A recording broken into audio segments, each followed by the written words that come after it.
With it being the 61st anniversary of the March on Washington, I spoke to two people who had connections to the march. A Howard County man who was there 61 years ago and a man whose parents attended the march and throughout his life emphasized the importance of the day.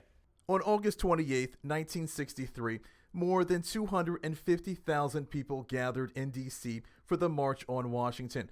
Reverend Douglas Sands, who leads a church in Carroll County, volunteered to be a marshal to ensure there was peace and order. One of the things that impressed me was to see so many banners that had good messages on them and identifying people from where they came. They brought their banners and things with them.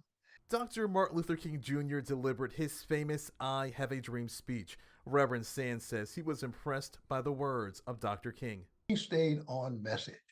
Stayed on message to continue to bring everybody on board who was listening to him, to tell the truth about matters, and to give us some direction to go in. Pikesville resident Roland Patterson Jr.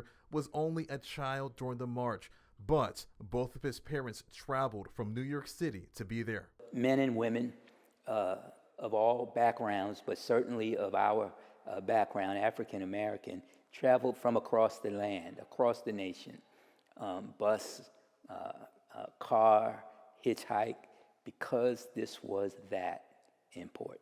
Patterson says his mom and dad grew up in the Jim Crow era.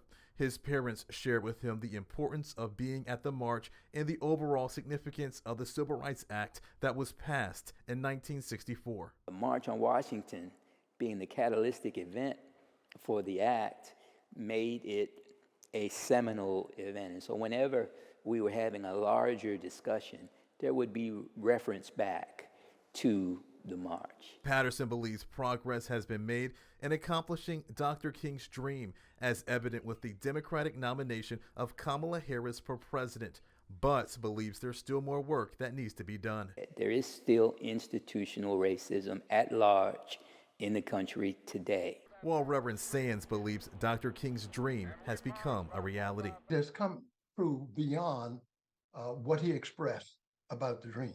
Both Reverend Sands and Patterson are active with civil rights. Patterson is a member of the Baltimore County NAACP, and Reverend Sands, who is 90, has been involved with civil rights since he was a college student at Morgan College, which is now known as Morgan State University. I'm Jonathan Hunter reporting for WMAR 2 News.